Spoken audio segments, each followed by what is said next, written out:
Et en fait, la Société européenne de cardiologie recommande pour les patients d'évaluer à la fois le risque clinique en utilisant le STS score et la complexité anatomique en utilisant le syntaxe score. Et la place de ces deux scores dans les recommandations européennes est une classe 1B. Alors qu'on va voir que pour le syntaxe score, il est moins recommandé par la Société américaine de cardiologie. Il est également recommandé d'évaluer la sévérité fonctionnelle des lésions à travers une FFR, une FR ou de façon non invasive avec le QFR. Et pour chaque patient, de baser sur l'indication de la revascularisation sur son profil, son anatomie coronaire, les risques procéduraux, sa fonction VG, les préférences du patient et les bénéfices attendus. Pour les recommandations américaines, en fait, le calcul du STS score est toujours en classe 1B, mais le syntaxe score a un niveau d'évidence faible. Et il base l'évaluation de la complexité anatomique sur un certain nombre de lésions, telles que l'atteinte du tronc commun gauche ou de l'IVA proximale, les occlusions coronaires chroniques, les lésions de trifurcation, les bifurcations complexes, les calcifications sévères, les tortuosités sévères, les atteintes diffuses avec une distalité de mauvais calibre, les lésions thrombotiques et les lésions de plus de 20 mm. Et il est recommandé que le patient reçoive une information complète sur les techniques de revascularisation avec une discussion claire avec lui et un partage de décisions. Et pour les lésions complexes où les lésions où le pontage et l'angioplastie ont le même niveau d'évidence, il est recommandé de faire une discussion au sein de HARTIN. Quelles sont les indications de revascularisation? On a deux types d'indications. Les indications pour améliorer la survie et les indications pour améliorer les symptômes. Pour améliorer les services, chez les patients qui ont plus de 35%, il est recommandé de traiter et de revasculariser les lésions du tronc commun gauche significatives, les lésions significatives multitronculaires ou tritronculaires avec une atteinte fonctionnelle sévère, les lésions bitronculaires ou monotronculaires avec une atteinte de l'IVA proximale. Chez les patients qui ont dysfonction VG sévère inférieure à 35%, la balance se fait entre revascularisation et traitement médical seul, en sachant que pour le pontage, le niveau d'évidence est fort, classe 1B, chez les patients qui sont éligibles à un pontage orthocoronaire, alors que la place de l'angioplastie est faible, c'est une classe 2B. Pour l'amélioration des symptômes, la recommandation est classe 1A chez les patients qui ont un angor réfractaire au traitement médical. Pour les lésions du tronc commun gauche, donc on a dit qu'il est recommandé de traiter les lésions significatives et la technique de choix pour la revascularisation du tronc commun gauche reste la chirurgie de pontage orthocoronaire. Toutefois, chez les patients qui ont une complexité anatomique faible et un score syntaxe inférieur ou égal à 22, l'angioplastie peut être discutée comme alternative au pontage compte tenu d'une faible invasivité. Pour les lésions, les patients qui ont un score de syntaxe intermédiaire, la place de l'angioplastie est plus faible, c'est une recommandation classe 2A. Pour les patients qui ont une atteinte du tronc commun gauche avec une atteinte multitronculaire, la chirurgie a une classe 1A alors qu'il n'y a pratiquement pas d'indication à l'angioplastie. Pour les patients qui sont tritronculaires diabétiques, c'est le pontage qui est en première indication et la place de l'angioplastie est discutée chez les patients qui ont un haut risque chirurgical et avec un niveau d'évidence uniquement de classe 2A. Pour les patients qui ont une atteinte tritronculaire sans diabète, le pontage reste l'indication de choix et l'angioplastie peut être discutée avec le même niveau d'évidence si elle peut permettre une revascularisation aussi complète que le pontage orthocoronaire. Pour les lésions mono- ou bitronculaires avec atteinte du l'IVA proximal, l'angioplastie et le pontage ont le même niveau d'évidence à condition que l'angioplastie donne le même taux de revascularisation complète que le pontage. Pour les atteintes mono- ou bitronculaires sans atteinte de l'IVA proximal, c'est l'indication de l'angioplastie uniquement pour améliorer les symptômes et la place de la chirurgie est faible. Donc pour les recommandations américaines, chez les patients qui ont une atteinte de la fonction VG, le pontage est recommandé en classe 1A chez les patients qui ont une fonction VG inférieure ou égale à 35% et en classe 2A chez les patients qui ont une atteinte de la fonction VG entre 35 et 50%, à condition de mettre une artère mammaire interne gauche sur l'IVA. Donc pour les atteintes du tronc commun gauche, là également, le pontage est recommandé avec une classe 1, alors que l'angioplastie n'est indiquée que chez certains patients sélectionnés et avec un niveau d'évidence classe 2A. Pour les atteintes tritronculaires sans atteinte de la fonction VG, et à l'inverse des recommandations américaines, la place de l'angioplastie et du pontage orthocoronaire pour améliorer la survie est faible chez une classe 2B. Pour l'atteinte de l'IVA proximale, également l'indication de la revascularisation est discutée pour améliorer la survie et elle n'est uniquement que classe 2B. Et chez les patients qui n'ont pas d'atteinte de l'IVA proximale ou du tronc commun gauche, le pontage et l'angioplastie ne sont pas indiqués pour améliorer la survie. Dans les situations où le pontage est préféré, on a vu, c'est l'atteinte du tronc commun gauche. Les patients qui ont un score syntaxe élevé supérieur à 33, donc une complexité anatomique élevée. Je vous rappelle que pour les Américains, ce qui est une discordance, pour eux, le calcul du score syntaxe est classe 2B, c'est-à-dire on ne devrait pas calculer le score syntaxe, mais ils le basent dans les recommandations après pour les décisions thérapeutiques. Chez les patients diabétiques, le pontage est indiqué, classe 1, avec une mammaire interne gauche sur l'IVA. Pour les patients qui ont déjà eu un pontage, qui reviennent pour des récidives angineuses sévères, s'ils n'ont pas eu une mammaire interne gauche sur l'IVA, et si on pense que l'IVA est responsable des symptômes, eh ben, c'est une indication à un pontage rédux en première intention. Chez les patients chez qui on suspecte une difficulté d'accès, une difficulté de tolérance ou une difficulté d'adhérence ou une double intégration plaquettaire, c'est la place du pontage. Bien sûr, le pontage chez les patients qui ont une autre atteinte à traiter en dehors des coronaires, c'est une classe 1 pour les lésions significatives, mais il ne faut pas ponter les lésions intermédiaires. Donc, pour le choix des greffons à utiliser, on a un grand retour pour l'artère radiale. Donc, l'artère radiale est recommandée en classe 1B comme deuxième greffon à utiliser sur la deuxième artère la plus importante. La mammaire interne gauche doit être implantée sur l'IVA, et pour les opérateurs qui en ont l'expérience, l'utilisation de la double mammaire est recommandée. Donc un certain nombre de recommandations est donné pour le choix et l'utilisation des greffons. Donc il faut vérifier la perméabilité et la continuité de l'arcade palmaire avant de prélever la radiale. Il faut utiliser la radiale pour ponter des sténoses subocclusives. Il faut éviter d'utiliser les radiales qui ont été déjà utilisées pour le cathétérisme artériel. Éviter d'utiliser la radiale chez les patients qui ont une atteinte rénale avec une suspicion d'évolution rapide vers la dialyse. Utiliser des inhibiteurs calciques pendant la première année suivant le pontage radial. Éviter, si possible, et ça c'est un message qui s'adresse à nous, d'utiliser les doubles radiales pour le cathétérisme, pour les préserver pour un pontage orthocoronaire. Pour le prélèvement de la mammaire, ça doit être un prélèvement squelettisé. Pour le prélèvement de greffon veineux, ça doit être un prélèvement endoscopique avec une technique no-touch.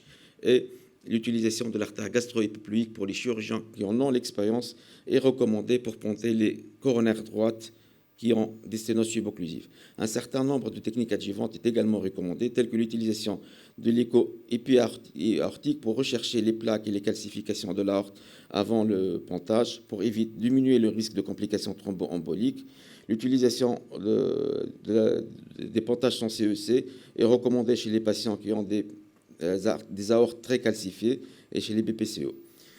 Si on revient à d'autres situations cliniques, pour les patients qui ont un infarctus du myocarde évolutif, l'angioplastie primaire est bien sûr recommandée en première intention dans les 12 premières heures, mais si elle n'est pas faisable ou si c'est un échec, avec un large territoire à risque, le pontage aortocoronaire en urgence peut être utilisé avec une classe 2A. Pour les patients qui ont un infarctus avec état de choc cardiogénique, avec un échec ou une difficulté de l'angioplastie, également le pontage aortocoronaire a une recommandation classe 1. Pour la revascularisation des artères non coupables au cours des infarctus du myocarde, si la complexité anatomique est élevée après avoir revascularisé l'artère coupable, le pontage a sa place.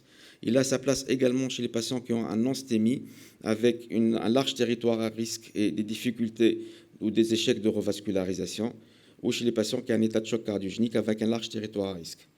Le futur pourrait être le pontage sans avoir une coronarographie invasive au préalable. Là, c'est un papier qui a été publié par Patrick Serrius, où ils ont essayé d'évaluer les nouveaux scanners qui ont la possibilité de faire à la fois l'évaluation des lésions anatomiques, mais également une évaluation fonctionnelle à travers une des techniques du QFR, donc d'évaluation hémodynamique, en se basant sur la vitesse de propagation du produit de contraste et le degré de concordance entre les indications posées à travers le scanner et à travers le pontage, à travers l'angiographie, était de l'ordre de 83%. Donc le futur serait peut-être des indications de pontage sans angiographie.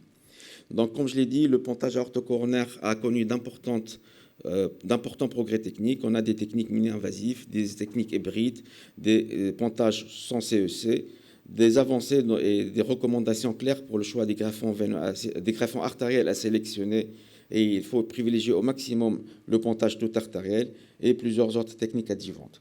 Donc, pour conclure, je dirais que le pontage aortocoronaire a connu d'importantes évolutions au cours des dernières techniques. Il reste la technique de choix pour avasculariser les patients avec une atteinte de tronc commun gauche, les patients avec une dysfonction VG, les atteintes tritronculaires chez les diabétiques et les patients avec une anatomie coronaire complexe. Et des efforts spéciaux doivent être assurés pour faire une revascularisation complète en essayant d'être le maximum possible en toute artérielle. Et je vous remercie de votre attention. Merci beaucoup, Zied, pour cette revue très pertinente et intelligente des recommandations à travers les indications à travers les recommandations des sociétés savantes européennes et américaines. Tous les cas de figure ont été envisagés et je pense qu'on a une solution pour chaque situation clinique. Alors, votre présentation est ouverte à la discussion. Est-ce que vous avez des questions, des commentaires, s'il vous plaît? J'ai peut-être félicité Zied pour cette excellente présentation, et c'est très bien que le cardiologue qui parle, et la chirurgie encore de la place, mais en entendant, on a l'impression assez bien que la chirurgie a encore une place importante. Quoique, dans la pratique, ce n'est pas le cas. Et tu as parlé de la notion de la working, on entend toujours parler de ça, mais sur le plan pratique, je ne sais pas si ça existe, parce que les recommandations ne sont pas vraiment bien respectées. Je ne sais pas si dans votre pratique c'est encore le cas, particulièrement pour les patients qui ont une atteinte du tronc commun. Maintenant, vous les cardiologues, je ne sais pas quels sont les résultats en long terme. Vous êtes en train de dilater de façon assez fréquente ces lésions-là. Après, vous avez parlé en fait de l'utilisation de la barrière gauche sur le VS. C'est le standard, c'est obligatoire pour tout comptage coronaire. Après, quel greffon peut-il utiliser? C'est bien, c'est vrai qu'actuellement on parle de plus en plus de l'artère radiale comme deuxième greffon par rapport à la barrière interne droite. Maintenant aussi, notre question, c'est par rapport au choix du greffon par rapport à la coronaire droite. Et qu'est-ce qu'il faut faire si tu as une sténose de la coronaire droite? Est-ce qu'on peut se faire la chirurgie en même temps? Est-ce qu'on peut faire une dilatation avant-après? Et quel greffon de préférence faut-il choisir pour revasculariser cette coronaire droite? Je commencerai par la dernière question. Je pense qu'il n'y a pas de greffon idéal pour la coronaire droite, malheureusement. Aussi bien les veines que les artères ont montré leurs limites sur cette artère-là. Et c'est ce qui a certainement, moi j'ai vu ça depuis 2007 à Brest. En fait, on avait un chirurgien qui ne pontait jamais la droite, faisait toujours de l'hybride pour la coronaire droite. Et je pense que là, c'est un territoire d'entente qui devrait exister entre cardiologue interventionnel et chirurgien. Pour la première question, dans ma pratique, moi je dilate les troncs qui se présentent pour syndrome coronaire aigu. Donc dans le contexte des urgences, moi pour les troncs qui viennent dans un cadre de syndrome coronaire chronique, on a des patients plus stables, je les confie systématiquement au chirurgien.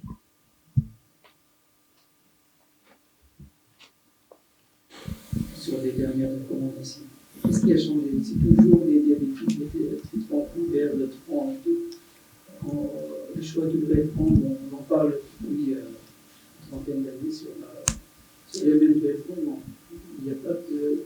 On ne voit pas vraiment de changement dans le greffon.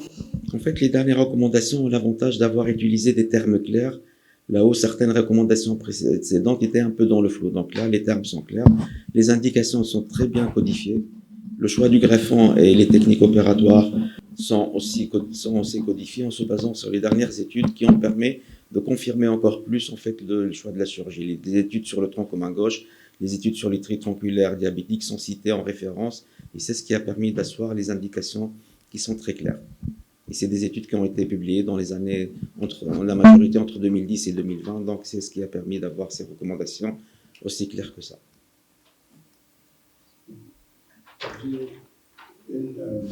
Je pense que pour la chirurgie coronaire, il faut avoir tous les meilleurs standards pour avoir les mêmes résultats, sinon mieux, que les dilatations. Le meilleur standard pour la chirurgie coronaire, c'est l'utilisation de greffons mammaires internes et deux mammaires internes, ce que je disais, pour faire des montages sur le côté gauche en utilisant une mammaire en Y ou une mammaire qui fait le tour. Donc, je ne comprends pas pourquoi on veut revenir à l'artère radiale. L'artère radiale est souvent utilisée pour la coronarographie et souvent on nécessite ça peut poser quelques problèmes. Donc, je pense que c'est ce qu'on a toujours fait depuis un certain temps. Moi, je n'en perds plus maintenant de faire la retraite, mais pendant des années, on a fait double mammaire en Y, et pour la coronaire de droite, c'est vrai qu'il y a un problème, mais la coronaire de droite, on peut soit la laisser, comme je l'ai dit, soit faire en hybride, soit utiliser un greffon Sapin. Le greffon Sapin marche très bien sur la coronaire droite. Et de toute façon, si le greffon se pose des problèmes par la suite, il y a toujours moyen de le dilater.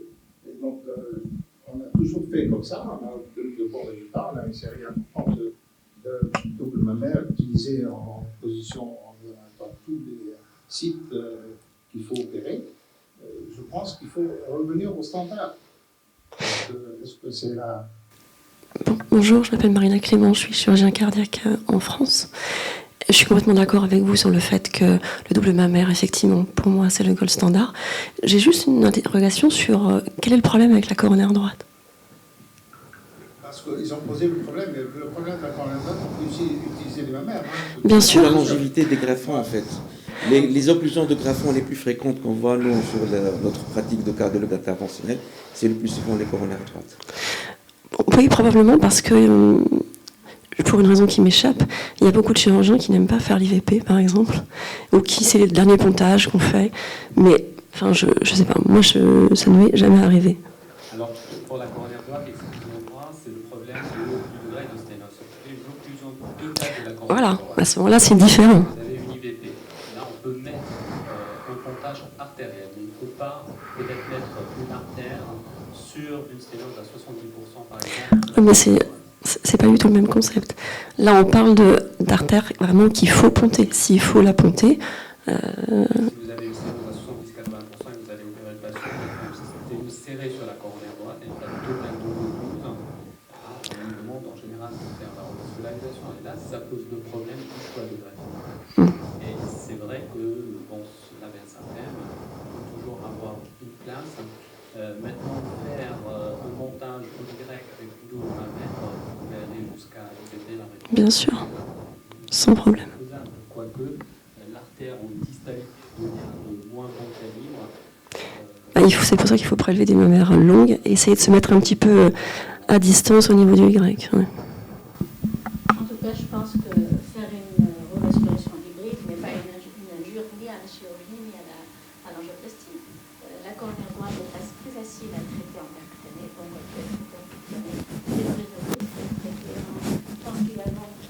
Une coronaire droite occluse qui est reprise par le réseau gauche peut être utilisée par le Bensapem. Et on laisse pour le réseau gauche tout le réseau mammaire. Je pense que c'est une des meilleures solutions parce que les résultats à long terme sont meilleurs avec le mammaire. C'est pour ça que nous, on discute des résultats des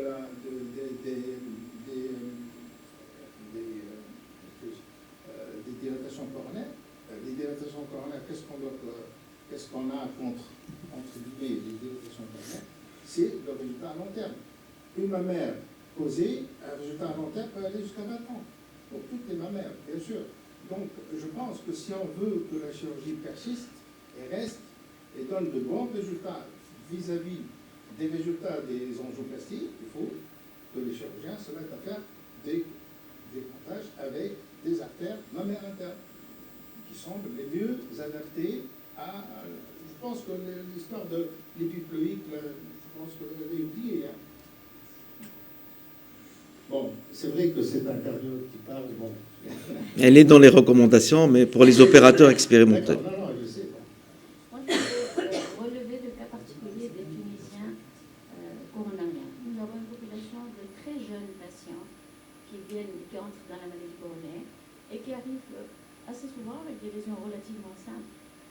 Alors, qu'est-ce que vous pensez de commencer par ils ont devant eux encore 40 ans de vie et on sait très bien que, surtout les pontages SAPHEM, bien sûr, mais les pontages artériels ont une durée de vie qui est bien meilleure. Est-ce qu'il est tout à fait acceptable de commencer par les traiter par l'angioplastie pour laisser la place de la chirurgie pour plus tard? Qu'est-ce que vous pensez de pour cette population particulière de patients jeunes, 40 ans, 45 ans, 50 ans, qui représente un contingent assez important dans la population des Coréens tunisiens. Ça semble être une bonne solution. Ça dépend du nombre de stents qu'on leur met. Parce que si on laisse plus de place pour le chirurgien, à ce moment il faut réfléchir. C'est une question de bon sens. C'est logique de commencer par À condition qu'il s'agisse de lésions de type B au maximum, ou des stades pas très longs qui laissent la place. Justement. Oui, voilà. Si on laisse la place par la suite au chirurgien, oui. Un jeune, il vaut mieux, si on peut le dilater avant, il y a toujours moyen par la suite de l'opérer s'il est lieu. Le problème, c'est qu'on voit des malades qui viennent avec une dysfonction légère après, avec des artères qui sont détalisées.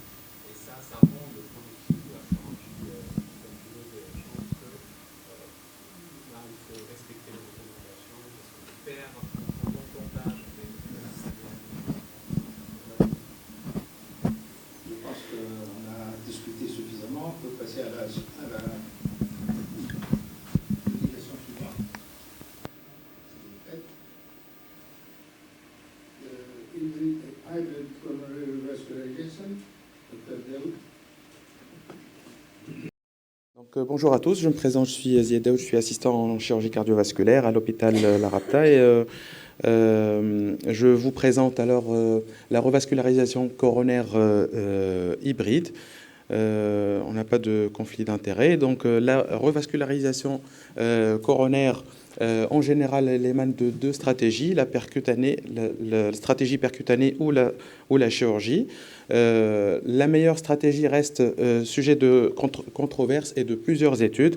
Et l'approche hybride essaye d'associer un peu l'approche percutanée à l'approche chirurgicale. Alors, pour définir l'approche hybride, en fait, il s'agit d'une stratégie de revascularisation coronaire qui inclut obligatoirement une anastomose entre l'artère mammaire interne gauche à l'artère interventriculaire antérieure, avec une angioplastie d'une ou de plusieurs autres artères coronaires en dehors de l'IVA.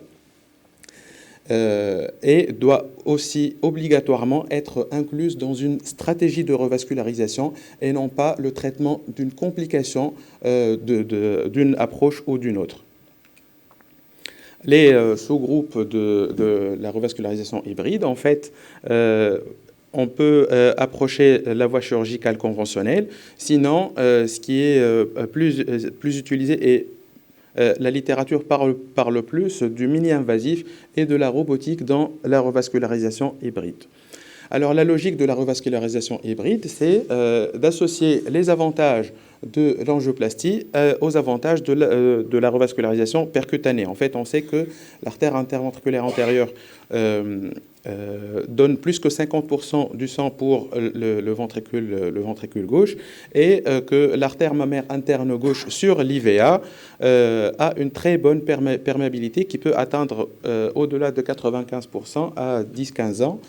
Et, par contre, la supériorité du pontage aortocoronaire sur l'angioplastie pour les lésions autres que l'IVA reste quand même sujet de controverse et plusieurs études parlent de l'une ou de l'autre stratégie comme meilleure. Alors, je ne vais pas trop m'attarder sur ces articles parce que ces articles, en fait, c'est pour prouver l'avantage de l'artère mammaire interne gauche sur l'IVA. Là, c'est une étude qui a montré, c'est une étude prospective qui a montré la supériorité du pontage aortocoronaire dans les lésions pluritronculaires, bien sûr incluant la mammaire interne gauche sur l'IVA sur l'angioplastie. Là, ça a comparé l'atteinte monotronculaire de l'IVA entre angioplastie et pontage aortocoronaire. Ça n'a pas montré de supériorité en termes d'infarctus du myocarde ou de MACE. Par contre, ça a montré la supériorité en termes de revascularisation itérative en faveur du pontage aortocoronaire. Là, c'est la voie mini-invasive pour le traitement monotronculaire de l'IVA et qui a prouvé les mêmes constatations que pour le traitement chirurgical conventionnel. Là, c'est une étude qui a inclus le coût aussi. En fait, le traitement mini-invasif, ça coûte beaucoup plus cher que le traitement percutané ou que le traitement chirurgicale conventionnelle, ainsi que la durée d'hospitalisation, elle est supérieure pour le mini-invasif que sur le percutané. Là, c'est une revue systématique de la littérature qui a essayé de résumer un peu les avantages de l'une et de l'autre des procédures. Pour le pontage aortocoronaire, l'inconvénient, c'est qu'il y a plus de MACE à court terme. Par contre, il y a beaucoup moins de MACE à long terme. Pour le percutané, c'est le contraire. Par contre, il y a une supériorité du percutané par rapport au greffon SAFEN. Et pour le traitement hybride, en fait, il y a une très bonne survie sans événement, avec une récupération rapide, une durée de séjour moindre et moins de risque d'infection du site opératoire si la voie mini-invasive est utilisée. Alors, pour le traitement hybride, ça peut être un pontage aortocoronaire conventionnel par chirurgie à ciel ouvert associé à l'angioplastie. Souvent, c'est lorsque c'est un syndrome coronarien aigu et qu'on traite la lésion coupable et on traite la lésion coupable par angioplastie et on laisse les autres lésions pour le pontage aortocoronaire. Et c'est ce qui est le plus utilisé, je pense, en Tunisie. Pour les voies mini-invasives, associées au traitement percutané, c'est la voie où la littérature a plus parlé de cette voie, vu les avantages de la voie mini-invasive concernant les infections du site opératoire, la durée moindre d'hospitalisation en soins intensifs et surtout la technique no aortic touch, là où on ne touche pas à l'aorte, on ne clampe pas à l'aorte, surtout pour les aortes qui sont très athéromateuses. Pour la voie robotique, qui existe dans certains centres seulement dans le monde, elle est moins invasive que les autres. Par contre, elle est beaucoup plus coûteuse. La séquence procédurale, si le Heart Team décide de la stratégie hybride, ça peut se faire de deux manières, ou bien en un seul temps opératoire, surtout s'il y a une lésion coupable d'un syndrome coronaire qui existe sur l'IVA. Et là, on fait le pontage aortocoronaire avec l'angioplastie dans une salle hybride. Sinon, la stratégie en deux étapes. On peut commencer par les lésions non IVA par l'angioplastie. S'il n'y a pas de lésion coupable de l'IVA, par contre, s'il y a un syndrome coronarien et qu'on ne dispose pas de la salle hybride, on peut commencer par le pontage aortocoronaire et après on fait l'angioplastie dans un deuxième temps. Pour la double anti-agrégation plaquettaire, qui peut poser un problème, si on commence par le pontage aortocoronaire, en général, il n'y a pas de problème. Si la stratégie est le pontage aortocoronaire simultanément à l'angioplastie, on termine le pontage aortocoronaire, on donne une dose de charge d'antiagrégant, de clopidogrel, on contrôle le greffon qu'on a fait et on procède par l'angioplastie. Si l'angioplastie a été faite en premier, il vaudrait mieux attendre entre 4 et 6 semaines avec les nouveaux stents avant la chirurgie. Sinon, si ce n'est pas possible, on peut opérer sous double anti-agrégation plaquettaire avec les risques de saignement. On peut parfois switcher le clopidogrel à l'héparine avant 48 heures de la chirurgie pour diminuer un petit peu le risque de saignement. Alors, pour qui on utilise la procédure hybride, en fait, pour les patients qui présentent une atteinte athéromateuse sévère, des calcifications sévères au niveau de l'aorte, surtout si on utilise la voie mini-invasive ou le pontage à cœur battant pour éviter de toucher à l'aorte. Chez les patients qui présentent un haut risque opératoire, les patients très âgés, les patients qui présentent une FE altérée, une insuffisance rénale, ils bénéficieraient plus de la voie aussi mini-invasive avec l'angioplastie.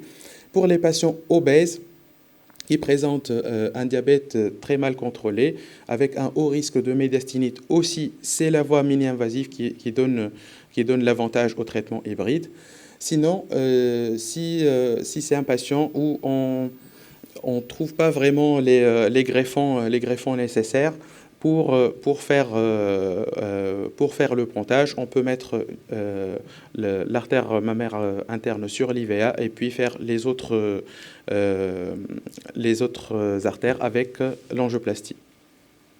Pour les résultats du traitement hybride, là c'est une méta-analyse qui a montré les résultats du traitement hybride versus le pontage aortocoronaire et qui ne trouve pas de supériorité de l'une par rapport à l'autre technique, sauf en matière de revascularisation répétée en faveur du pontage aortocoronaire conventionnel qui présente moins de revascularisation répétée. C'est une autre méta-analyse qui montre la même chose, avec une durée d'hospitalisation moindre pour le traitement hybride si on utilise les voies mini-invasives.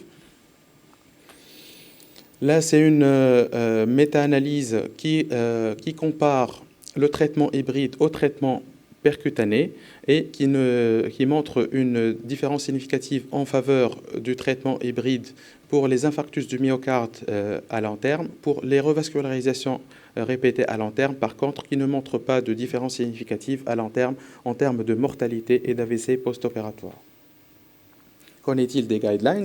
Les guidelines américaines ont seulement cité le traitement hybride en tant que procédure utilisée dans certains centres, mais on n'a pas donné de recommandations vu l'absence d'études randomisées ou d'études avec un bon poids statistique pour donner des recommandations. Pour les guidelines européennes, c'est un niveau de recommandation 2B pour les procédures hybrides dans les centres expérimentés.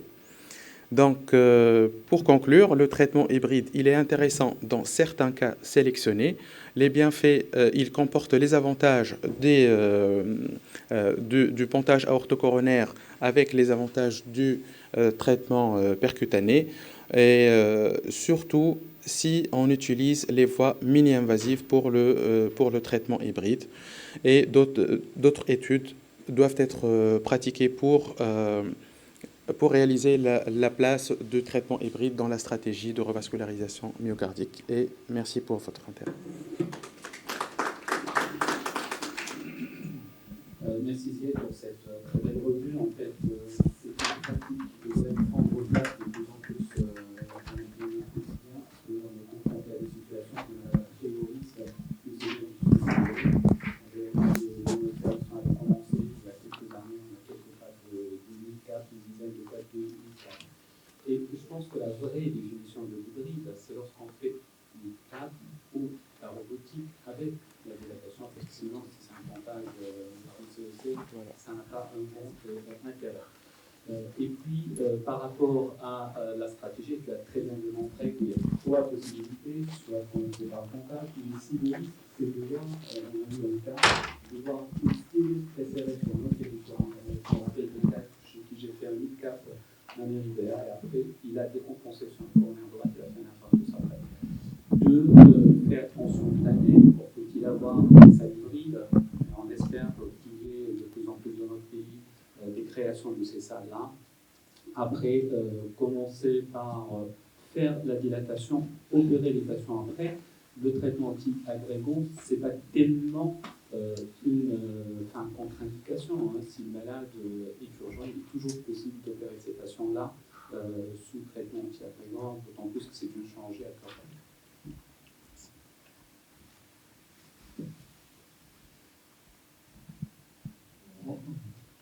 On nous a appris à résoudre les problèmes du cœur à chaque fois qu'on ouvre le sternum, résoudre les problèmes des coronaires, des dysfonctions valvulaires potentielles qui peuvent exister. Et on n'a pas dans notre culture cette notion d'hybride que dans certaines situations particulières, où on n'a pas la possibilité de traiter par l'absence de greffon ou aorte porcelaine qu'on n'arrive pas à annuler ou à implanter des veines dessus. Je pense que le regain d'intérêt de l'hybride vient avec la volonté de faire du mini-invasif chirurgical. C'est ça ce qui nous a mis à nouveau, qui a mis le sujet à nouveau à la pratique. C'est chercher à faire une IVR mammaire par mini-invasif et compléter le reste par angioplastie. Ouais, exactement. Même les études, la majorité des études parlent de l'hybride lorsqu'il y a la mini-invasive ou bien la robotique. En fait, pratiquer le pontage orthocoronaire et l'angioplastie, ça n'a pas vraiment de sens, sauf pour quelques cas. Sinon, au contraire, c'est les inconvénients de l'un et les inconvénients de l'autre qui seront associés. Toutefois, il faut que les chirurgiens utilisent 6 mois pour mini-invasif. Là, vous avez vu le Congrès européen, on ne parle que du mini-invasif qui soit coronaire. Ouais. Monsieur Heub, qui est présent ici, do you have an opinion about the mini-invasive coronative bypass and the hybrid strategy? Yes, because I don't understand the French. That's why I couldn't join this session. But of course, the minimal invasive surgery is very important in the coronary vascularization. That hybrid therapy is very important, especially in the frail patients. But even if you have a chance, you have to operate the patients the total revascularization. But as I told you, it's the frail patients and very high risk. Also, a hybrid therapy should be kept in mind. Very important option for the city. Thank you. Est-ce que le Dr Noemi est là ou pas pour la troisième présentation? So I have the great pleasure to introduce my dear friend, Professor Orhan Deniso. She is an eminent cardiovascular surgeon in Turkey and the great specialist of the minimally invasive surgery. Good morning. First of all, I would like to thank the Tunisian Society for Cardiology and Cardiovascular Surgery for kind invitation, and also I would like to thank to my good dear friend, Imet Frika, for inviting me. The last 3 years I am coming to Tunisia with pleasure. It's really true pleasure to be part of this meeting. I'm going to talk about that, my personal experience for minimal invasive coronary surgery. Actually, in the last 4 years, I'm doing all coronary revascularization with the minimal invasive technique. I have no conflict of interest. As you know, from the beginning of the open heart surgery, median sternotomy is standard approach, but this traditional approach has some disadvantages such as sternum healing problem and late recovery, and etc. In this context, in recent years, the minimal invasive surgery gained the increase in popularity and acceptance as an alternative for coronary vascularization with full sternotomy. And I'm going to present you our technique that we use in minimal invasive technique and also share our clinical experience. I would like to talk in some detail of the procedure. All patient underwent under general anesthesia. The double lumen endotracheal intubation was used all patients for allowing single lung ventilation. And patient placed the supine position and left chest elevated, the inflatable pad, and jugular venous cannulation was performed. All cases, in addition to femoral cannulation to obtain fully decompressed heart, and also external defibrillation pads used in all cases. Determining of the most convenient place to enter the chest very important. Mostly because it is important to reach the target vessels and also proximal site. In this context, also mostly the mid-sternum is most important, most convenient place to enter the chest. Here you see the skin incision, 5 to 7 centimeter incision is made in third or fourth intercostal space. The pectoralis major muscles are split instead of cut, and no costal bones are resected. The LITA harvesting very important in minimal invasive surgery, like a conventional surgery. LITA generally transected at the level of the thoracotomy incision to prevent damage or traction. This special rib retractor is used for harvesting minimal invasive LITA harvesting. The careful harvesting very important to obtain nice flow. Mostly skeletonized or semi-skeletonized manner is used for harvesting lima. Here you see the nice flow after harvesting semi-skeletonized LITA. When we started the minimal invasive coronary revascularization, at the same time also we initiated the minimal endoscopic graft harvesting, and all saphenous on radial artery harvesting endoscopically harvested in all cases.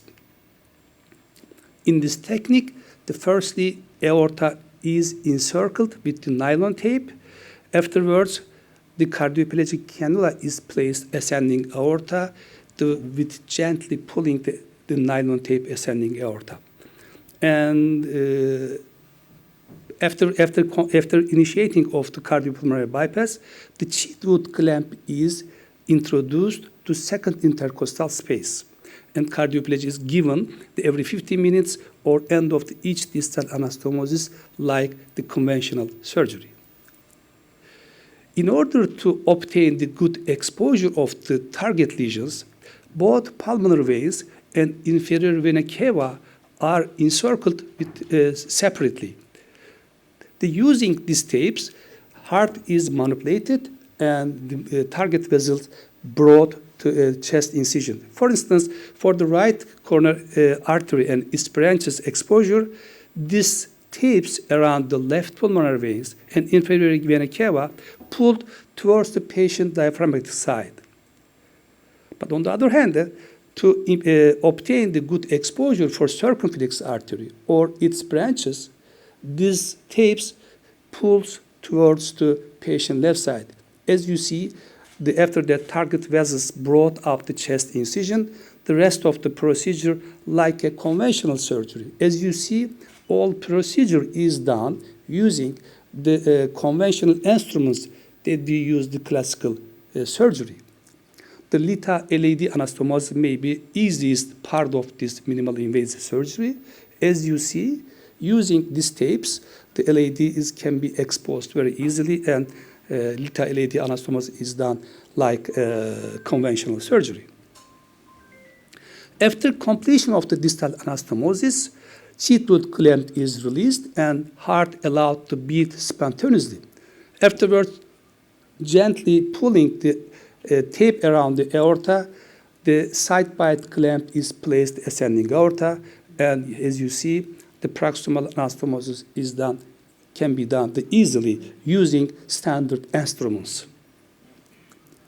Regarding the patient selection, actually, all patients indicated isolated coronary bypass surgery can be done minimal invasive surgery regardless number of lesion location, quality of the vessels, BMI, gender, left ventricular ejection. Maybe only redo cases cannot be operated with this technique, and also patients with heavily calcified ascending aorta, which is called porcelain aorta, also can be operated the off pump and also with aortic bypass technique. Based on the patient situation, the off pump, on pump, or hybrid therapy can be chosen. If there is no major drawbacks to use cardiopulmonary bypass, my first preference is to use on pump technique. But on the other hand, in patients with severe calcified aorta and peripheral severe disease, borderline kidney disease, or COPD at the time, I prefer the off-pump technique. Also, as I told you, the small number of patients, also hybrid therapy should be kept in mind. Since 2020, the last 4 years, a total of 375 cases operated with the minimally invasive technique in my clinic. Here you see the perioperative characteristics. The most of the patients was male. More than 50% of patients was diabetic. Mean BMI at 29 and mean ejection fraction at 53. Almost all patients received the LIMA, and also more than 50% of patients received the radial artery, and RIMA also used recently almost routinely. Mean number of bypass 3. Also in 3 cases, combined surgery was carried out. I'm going to talk about that later. And in the overtime, we use more arterial graft. And in last 100 cases, radial artery was almost 80% of patients, and more than 80% of patients received at least 2 grafts. And 15% of patients operated off pump, rest of on pump, and 8 patients operated for revision for bleeding, and mean hospital stay 5 days and mean ICU stay 1.5 days, and ventilation time 6.5 hours. Regarding the postoperative outcomes, mortality was seen in 3 cases. 4 cases suffered from cerebrovascular event. In 4 cases showed the chilothorax, surprisingly, and also in 3 cases phrenic nerve paralysis was seen, but most of the complication was seen in initial period of our patients. Apart from the ordinary patients, also patients with diffuse coronary arteries, such as like this case, very diffuse LAD and multiple stented previously, required open-end arteriotomy is done in this case. I'm trying to say also the complex case can be operated with this technique. Here is after completing of the end arteriotomy, the Lima anastomose the LAD as a patchplasty. This is another case. As you see, he's very calcified ascending aorta, also entire aorta very calcified. We decided to operate the case with the off-pump and aortic fashion. After completing of the anastomose, after completion of the distal harvesting of the Lima and radial artery, firstly radial artery anastomose to Lita to Y graft. After completion of the Y graft, you see the nice flow of the radial artery coming from the Lita. Afterwards, off-pump surgery was performed in that case. The first Lima LAD anastomosed for safety. After that, radial artery anastomose to obtuse marginal branch. And lastly, radial artery anastomose the posterolateral branch of the right coronary artery and sequential manner. Here you see the last situation of the patients, Lima LAD and Y graft radial artery. Anastomose the first circumflex stem. And lastly, in posterolateral branch.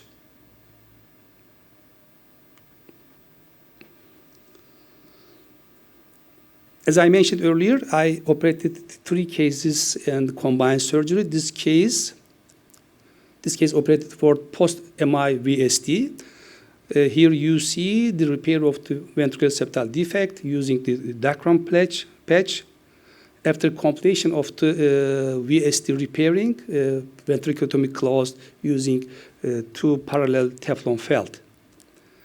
And operation was completed, Lima LAD anastomosis. Intraoperative echocardiography showed intact ventricular septum. This case was published in Journal of Cardiac Surgery last year.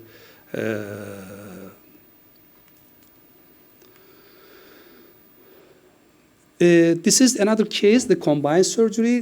The patient operated for coronary revascularization and mitral valve regurgitation. Bilateral thoracotomy, bilateral mini-thoracotomy was performed in that case. From the left side, coronary revascularization was performed, and from the right side, using the transaxillary approach, mitral repair was done. As a mitral repair, ring annuloplasty and two additional neocord implantation was performed in that case. The upper side, you see the preoperative echocardiography and PT prolapse, simple prolapse. And bottom, you see after surgery, the good coaptation. Here you see the pictures from 1 month at the upper side, and lower you see the after 1 year the incisions. I would like to show some control angiography, Lima LAD and radial artery right side, some CT. I routinely use postoperative CT angiography control patients for ongoing study. And here the LAD and radial artery, the sequential manner, the left coronary territory. By the way, I would like to talk about it. Yes. Recently, we have started to use the RIMA harvesting using the total endoscopic from the right side. I think that we have to finish because we don't have time. As I told you, all minimal cases I indicated coronary revascularization can be operated with minimal invasive technique. But of course, maybe going to be answer for the previous the presenters. As you know, one of the most important problem is that for coronary revascularization is about the surgical trauma, sternotomy. If we offer the patients total arterial revascularization with the minimal invasive technique, even the total endoscopic or total robotically, I'm sure that's going to be most important the offer for the patients in the future. Thank you so much for your attention. One question. This is one of the control angiography after bilateral. This case received the 5 bypass, bilateral EMA or radial artery sequential manner, and the right side saphenous vein graft. Another one, sorry for interrupt you to complete it. This another one that used the bilateral EMA harvesting. Our cases published last year in very high impact factor clinical journal of medicine.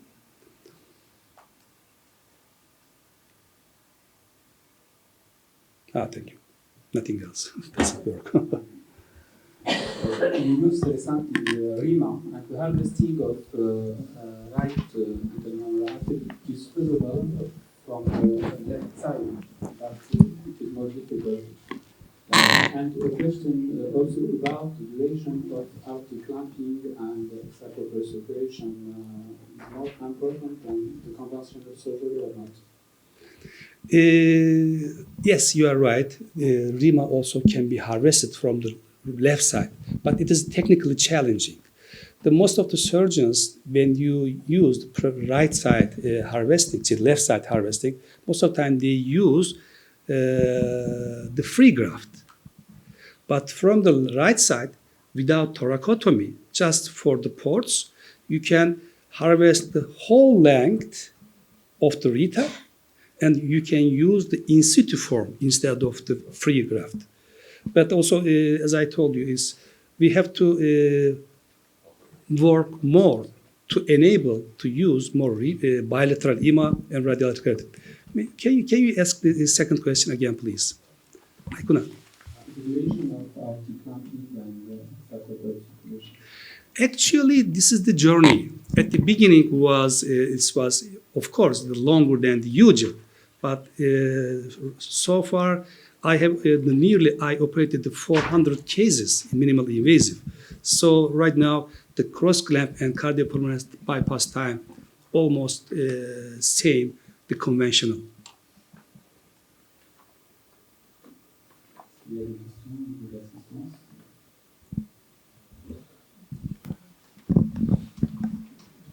Congratulations for such bright work. My problem is with these patients who have diabetic coronary disease with diffuse stenosis and without a nice artery to put your graft over. Is the endarterectomy a simple thing to perform, either on classic surgery or minimally invasive surgery? Thank you for your question. But as I told you, this is a journey. Right now, all patients indicated isolated, regardless number of lesion location, quality, all cases can be operated with this technique. But there's some part of the surgery. If you use, as I told you during the presentation, and if you manipulate the heart, you can bring up the target lesion, the chest incision, the rest of the normal classical the surgery. As I told you, as you asked your question, all patients, diabetic, diffuse coronary arteries easily can be operated with the minimal invasive technique.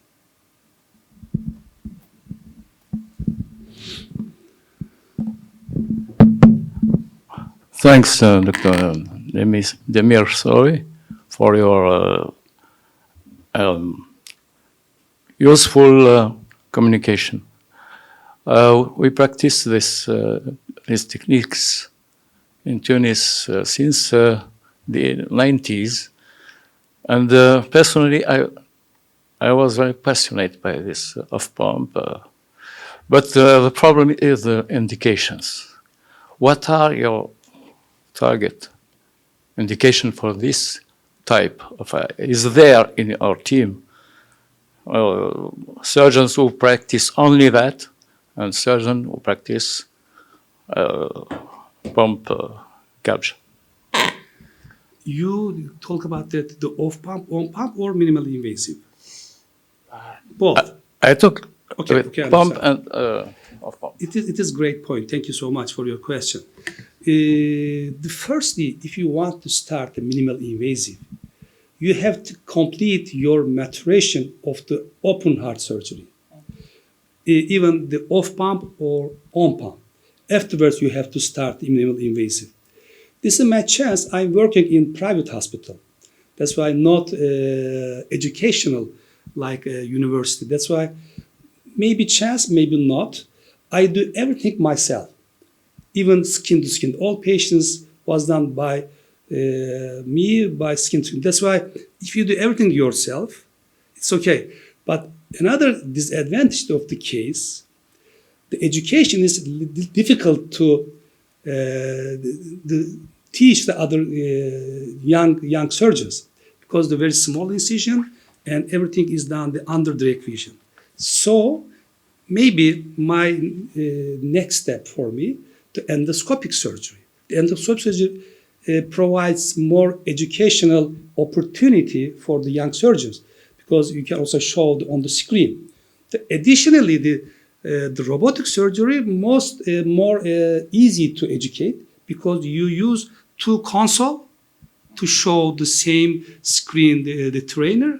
That's why, as I told you, is under direct vision difficult to teach, but the endoscopic and robotic is better to train the young surgeons. Thank you. Thank you all. Thank you for your participation in Tunis. Thank you. Je pense que la séance est arrivée à la fin. Je vous remercie tous d'être là.